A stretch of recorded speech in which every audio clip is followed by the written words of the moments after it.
8:17 minutos. Seguimos en vivo a través de Congreso Televisión. Nos vamos a la Sala Grau. Ahí sesiona la Comisión de Economía. Está nuestra compañera Susana Espinosa. Buenos días, Susana.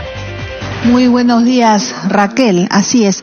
Justo acaba de iniciarse la exposición del ministro de Economía y Finanzas, Carlos Oliva. Estamos aquí en la sesión de la Comisión de Economía, Banca, Finanzas e Inteligencia Financiera. En estos momentos él está ha iniciado su exposición en torno al ámbito internacional que dice es adverso, con riesgos de menor crecimiento, afectado por las tensiones comerciales entre Estados Unidos y China. Veamos. Lo cual podría ser aún mucho más perjudicial para la economía del mundo. Es por eso que las previsiones de la economía del mundo han disminuido durante el año. A principios de año se esperaba que todas las economías de la Tierra crezcan 3,5%. A julio de este año ya esa previsión había bajado a 3,2%. Y no nos extrañe que la próxima revisión que se haga, esto pueda aún disminuir un poco más. Ahí pueden ver también cómo la previsión ha disminuido en distintas regiones. En el Asia ha disminuido marginalmente de 6,3 a 6,2. El aumento más significativo ha sucedido en América Latina. En América Latina, a inicios de año se pensaba crecer 2%.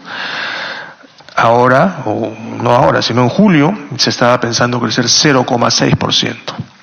Y esto antes de que estalle la crisis en Argentina. Así que no extrañen nuevamente que cuando se vuelvan a hacer estas previsiones, este 0,6% sea aún menor. Notablemente las grandes economías del país, de la región, Brasil, Argentina, México y por supuesto Venezuela, están teniendo serios problemas de crecimiento, y en el caso de Venezuela y de Argentina con otro tipo de desequilibrios. Entonces la situación mundial desafortunadamente no nos está acompañando este año. Sin embargo, nosotros, gracias al trabajo serio y prudente que se ha hecho, yo diría, durante los últimos 25 o 27 años, contamos con sólidos fundamentos macroeconómicos, ¿no?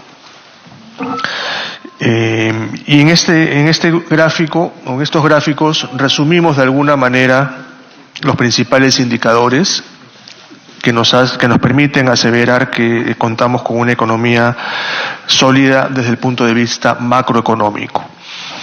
La deuda pública, como porcentaje del PBI, es una de las más bajas del mundo y es la más baja de la región.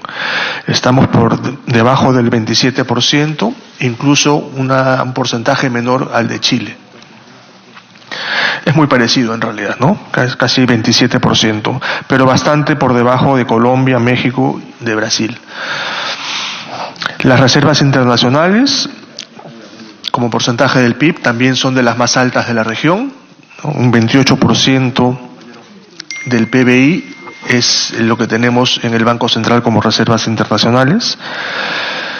El riesgo país, esta es una medida sumamente relevante, porque es, de alguna manera, la manera como nos ven los inversionistas extranjeros que compran los bonos peruanos, ¿no? Esta medida del riesgo país no es la opinión de algún analista extranjero, es la manera como las personas que invierten en el Perú, que compran bonos peruanos, nos están viendo.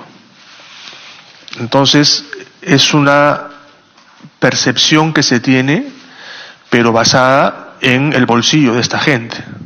Entonces, por eso es muy importante y siempre me gusta relevar este riesgo país.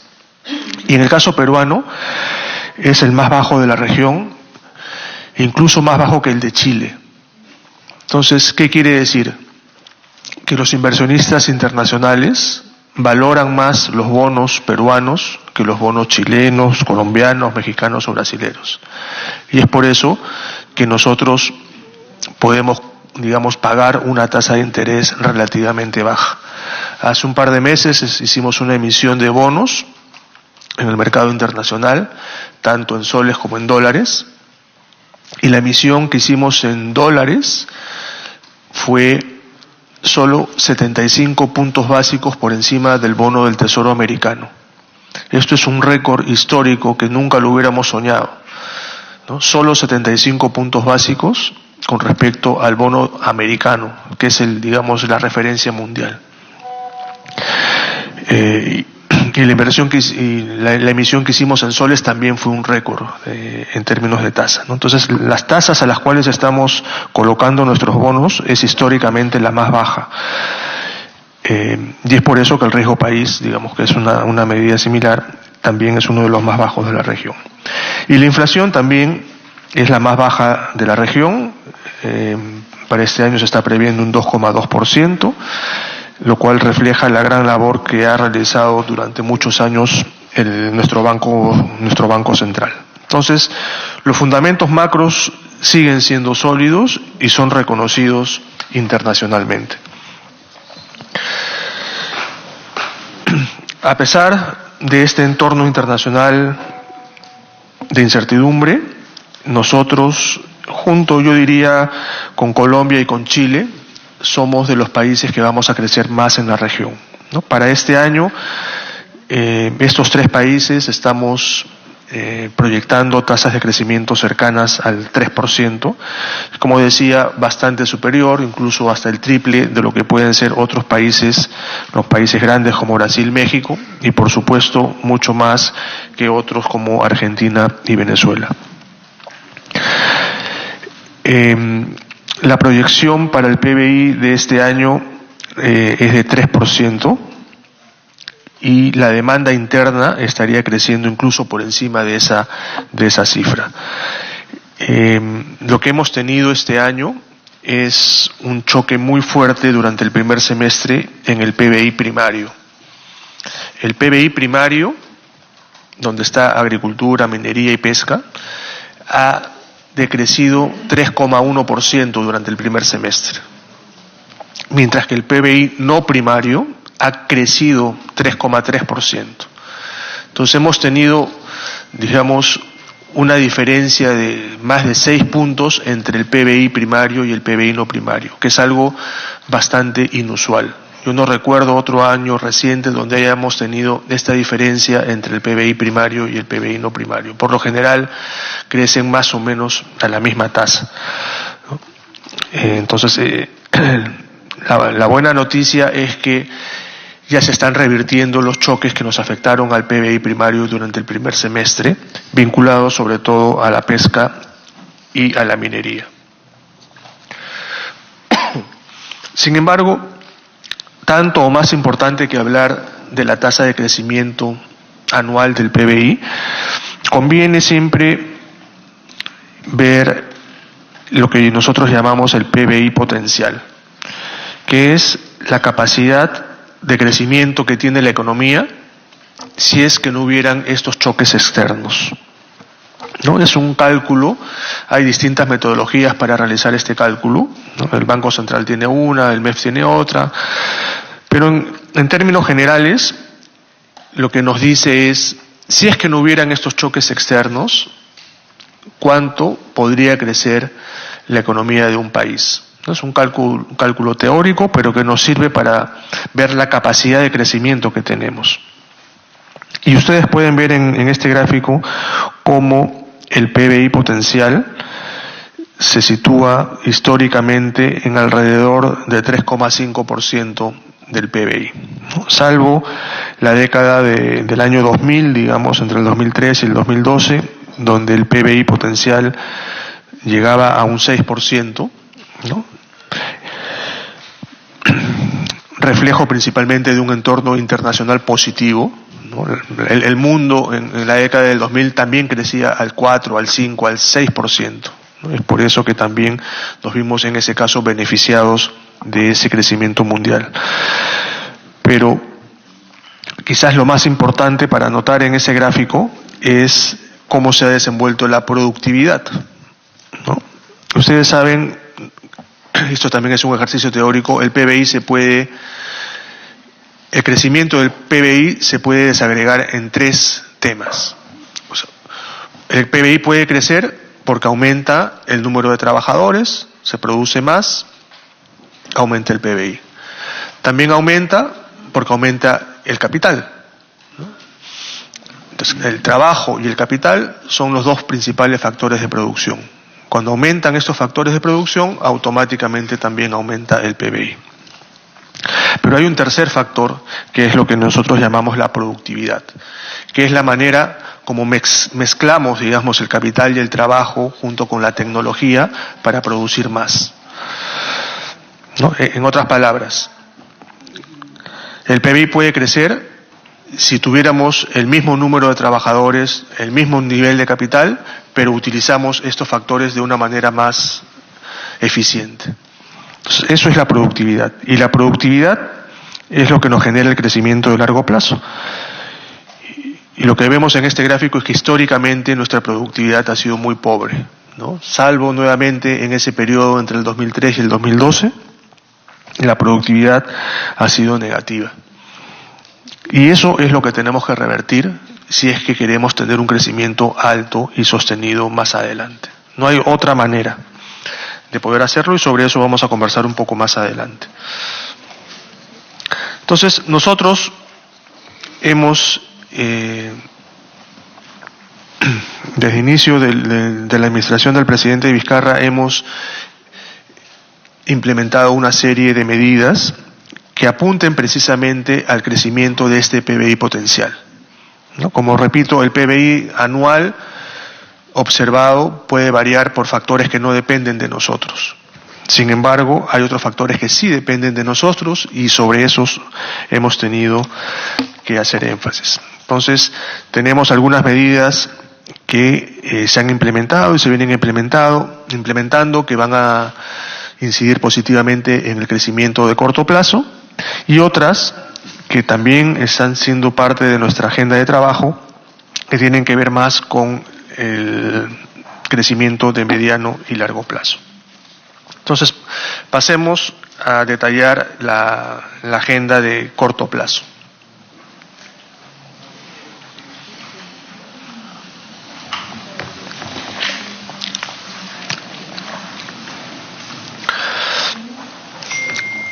El motor de crecimiento de cualquier país siempre es la inversión. En la medida en que se acelera la inversión, tanto pública como privada, se aceleran las tasas de crecimiento de un país. La otra variable que es parte del PBI, que es el consumo, tiene un comportamiento mucho más estable, ¿no? El consumo no varía tanto de un año a otro. La inversión sí, la inversión puede crecer un año 2%, otro año puede crecer 15%. Y eso es lo que generalmente hace que crezca o decrezca el PBI. Nosotros, en el caso de la inversión privada, tuvimos 4 años de decrecimiento, como lo pueden observar en el gráfico de la izquierda. Bueno, 3 años de decrecimiento y 1 año de estancamiento, digamos, entre el 2014 y el 2017, ¿no? Fueron años muy malos para la inversión privada, a diferencia de lo que se veía en los años anteriores, ¿no? Durante la década del 2000 y incluso hasta el año 2013. Recién el año pasado pudimos revertir este estancamiento, este decrecimiento de la inversión privada, y esta pudo crecer al 4,2%, impulsada principalmente por proyectos mineros. Y ahí tienen una muestra de los 3 proyectos mineros que se empezaron a ejecutar a partir de mayo del año pasado, con Toromocho, de allí vino Quellaveco en julio y Mina Justa creo que fue en agosto o septiembre. Entonces son 3 proyectos que suman más de 8.000 millones de dólares que sirvieron de palanca para que la inversión privada crezca el año pasado, después de, repito, 4 años relativamente mediocres. Y la expectativa que tenemos es que este crecimiento va a seguir durante los próximos años, precisamente porque son inversiones que toman tiempo en consolidarse, ¿no? La construcción de una mina como Quellaveco toma 3 o 4 años. Se ha iniciado en el año 2018, probablemente hacia el año 2021, 2022 se esté terminando. Lo mismo con los otros emprendimientos. Entonces son inversiones grandes que son parte, digamos, del crecimiento que estamos viendo ahora en la inversión. ¿Perdón? Sí, no, sí, es parte, digamos, de los retos que tenemos que tomar en cuenta, ¿no? Son proyectos que tenemos que defender, son proyectos que están generando empleo, son proyectos que van a generar exportaciones dentro de algunos años. Aparte de ello, hay otro tipo de proyectos importantes también, en áreas no mineras, como la ampliación del aeropuerto Jorge Chávez, por ejemplo, que también se pudo destrabar hacia finales del año pasado y que a partir del próximo año va a empezar a invertir los más de $1.000 millones que están involucrados en ese proyecto. Por el lado de la inversión pública, coincidentemente, la figura fue muy similar a la de la inversión privada, si ustedes pueden ver. También tuvimos 4 años malos entre el 14 y el 17, cuando la inversión pública decreció o en todo caso se estancó, ¿no? Y nuevamente, a partir del año pasado, pudimos revertir esta situación y la inversión pública creció en un 6,8%. Impulsado por una serie de proyectos grandes también, como la reconstrucción del norte, los Juegos Panamericanos, la modernización de la refinería de Talara, pero más allá de eso, ustedes saben que tenemos miles de proyectos de inversión pública que están vigentes en cualquier momento del tiempo. La expectativa para este año es un crecimiento del 2,5% de la inversión pública en términos reales. Esta desaceleración se explica principalmente por el cambio de autoridades regionales y locales.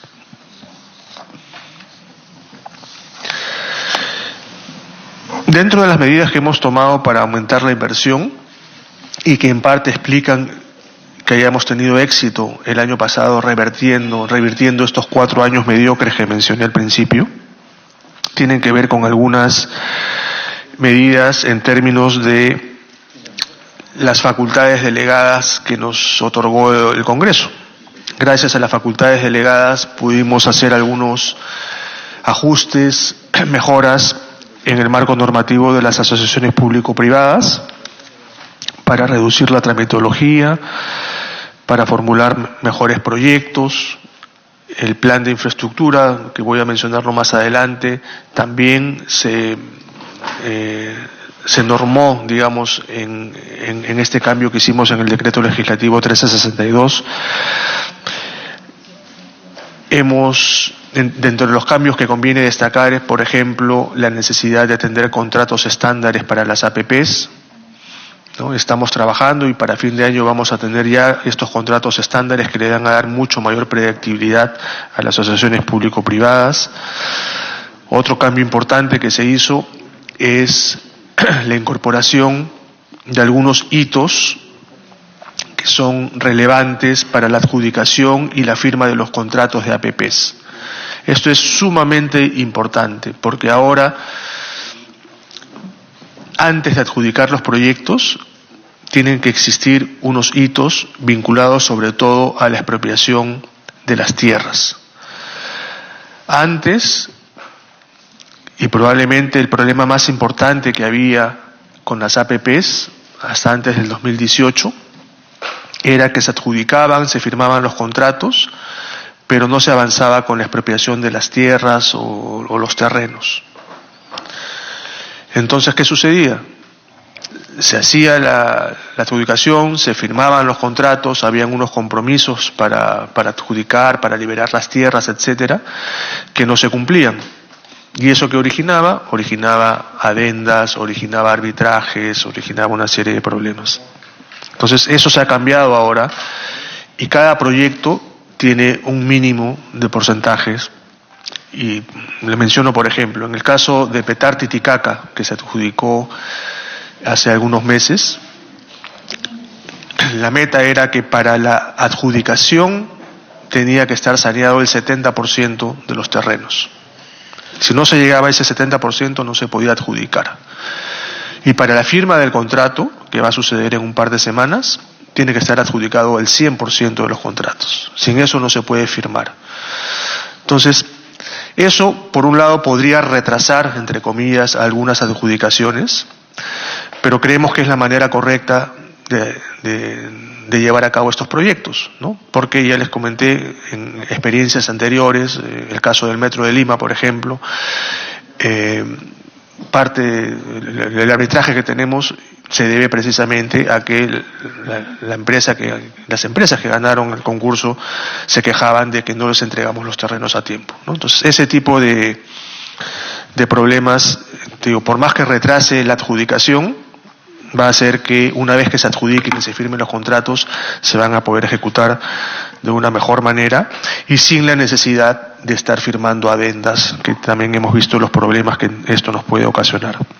Bueno, aparte de las APPs, también hemos hecho algunas medidas para mejorar el marco de las obras por impuesto y el fortalecimiento del InvirTP. Algo que no está acá en esta lámina, pero que también es sumamente importante y que tiene que ver con la inversión, es la rectoría que hemos creado también gracias a las facultades que se nos dio en el Congreso del sistema de abastecimiento, ¿no? Por primera vez somos capaces de tener este sistema de abastecimiento que es verdaderamente el cuello de botella de la inversión pública. El cuello de botella no es el sistema InvirTP. Y la manera más fácil de probarlo es simplemente observar la cantidad de proyectos que han pasado por el filtro del InvirTP. Tenemos muchísimos más proyectos que plata para financiar esos proyectos. Quizás hace 20 años el InvirTP era un problema. Los proyectos no pasaban el filtro. Ahora, eso no es un cuello de botella. Y repito, hay cantidad de proyectos que ya pasaron el InvirTP y no tienen presupuesto. Entonces, eso no es un problema. El problema es la ejecución de las obras. Y esa ejecución de las obras no tiene que ver con el InvirTP, tiene que ver con el sistema de abastecimientos. Y cuando hablo del sistema de abastecimiento, hablo de lo que tiene que ver con las compras, lo que tiene que ver con la logística, con el manejo patrimonial, el manejo de almacenes.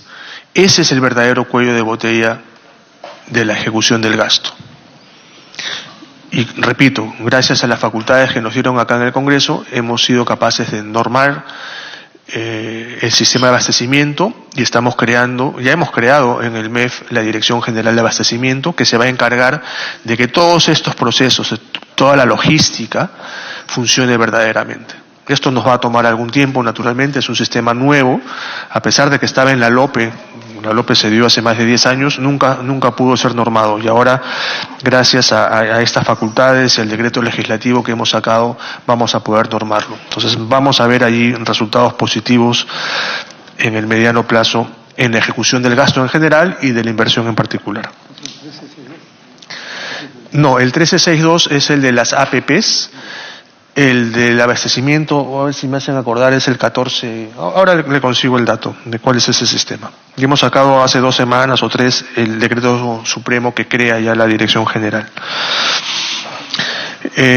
Bueno, volviendo al tema de la inversión privada, ahí tienen un ejemplo de los proyectos que están ejecutándose. O que están prontos a ser ejecutados, tanto por el lado minero como por el lado no minero. Entonces, es una cartera bastante importante y, por supuesto, como mencionaba el congresista del Castillo, tenemos que hacer los mejores esfuerzos porque estos proyectos se concreten y, más allá de eso, sigamos generando nuevos proyectos, porque, repito, la inversión, tanto privada principalmente como la pública, son los que hacen que crezca el PBI potencial y que crezca la tasa de crecimiento a fin de año. En el lado de la inversión pública, como mencioné hace unos momentos, este año, a la fecha, estamos invirtiendo lo mismo que el año pasado. Y ahí pueden ver en el gráfico este efecto negativo que tenemos siempre que hay cambios en las autoridades regionales y locales. Miren cómo cayó, estos son datos de enero a agosto, ¿ya? Miren cómo en el 2011, cuando hubo cambio de gobierno subnacional, la inversión cayó 12% en el 2011, cifra similar a la del 2015. Siempre que hay estos cambios de gobierno, cae la inversión pública. Este año no hemos tenido hasta ahora esta caída, estamos en 0%. Hemos hecho una serie de medidas para minimizar esta caída, porque sabíamos que esto iba a suceder. Hemos tenido relativo éxito haciéndolo y esperamos que en los 4 meses que vienen podamos ya empezar a mostrar tasas positivas en inversión pública. Esto tiene mucho que ver, y permíteme acá también una digresión, tiene mucho que ver con la falta de un servicio civil en el país. Es decir, la excesiva rotación de funcionarios que tenemos en el país. Tenemos esta mala costumbre que cada vez que entra una autoridad cambia, digamos, a la plana mayor, a la plana que lidera una institución. Hay casos, hay un gobierno regional, por ejemplo, que ha cambiado 6 veces a su gerente general en lo que queda de este año, en lo que avanza de este año. Y así como ello, Dile al señor que se había hablado de esa parte. Así como ello, esta rotación de personal es sumamente negativa y pasa, digamos, para ser sinceros, en todos los niveles de gobierno, ¿no? Yo creo que cuando hay cambios de gobiernos, en los gobiernos subnacionales, esto se hace mucho más evidente, pero incluso he visto que sucede también en algunos ministerios, y esto es algo que, repito, no debería suceder. Y tener una carrera pública, tener un servicio civil, es la solución estructural para que esto no suceda. Al final vendrá el gobernador, el alcalde, el ministro, por supuesto que va a traer seguramente 3, 4, 5 asesores, pero el 99% de la entidad tiene que ser gente de carrera, que no dependa del ministro, que no dependa del alcalde o del gobernador. Pero bueno, en todo caso, mientras caminamos hacia ello, y nosotros estamos comprometidos a implementar esta carrera pública, este servicio civil, hemos tenido precisamente este tipo de problemas, ¿no? Como repito, hemos podido estabilizar en agosto la inversión, solo en agosto creció casi un 20% la inversión pública, un aumento muy importante de los gobiernos locales en ese caso, ¿no? Pero esto no debería volver a suceder, ¿no? Dentro de 4 años, cuando vuelva a haber elecciones subnacionales, esto no debería volver a suceder, y ojalá que para ese momento ya tengamos esta carrera pública, el servicio civil instaurado en los gobiernos subnacionales. Ahora, como repito, estas son medidas de corto plazo que influyen en la cifra de fin de año. Pero personalmente creo que lo más importante en el trabajo del Ministerio de Economía es, sin descuidar el corto plazo, trabajar en estas medidas, en esta agenda de mediano y largo plazo. Y aquí veamos un poco lo que ha sucedido en los últimos años en el país. Perú es uno de los países que ha crecido más en el mundo. Ahí pueden ver en los últimos 18, 19 años cómo la economía peruana ha crecido por encima de América Latina y el Caribe, ¿no? Si comparan allí la línea roja con la línea amarilla, hemos crecido bastante por encima de nuestros pares de la región. Tenemos una tasa similar a la de Europa emergente, una tasa superior a la de las economías avanzadas, como es de esperar. Sin embargo, nuestra tasa, de la cual podemos estar, digamos, relativamente orgullosos, es bastante inferior a la de Asia. Y ahí pueden ver claramente cómo el Asia emergente está creciendo a tasas muchísimo más altas en los últimos años que la peruana. Entonces, hemos estado bien, pero deberíamos y podríamos estar bastante mejor. Eso es lo que nos merecemos como país.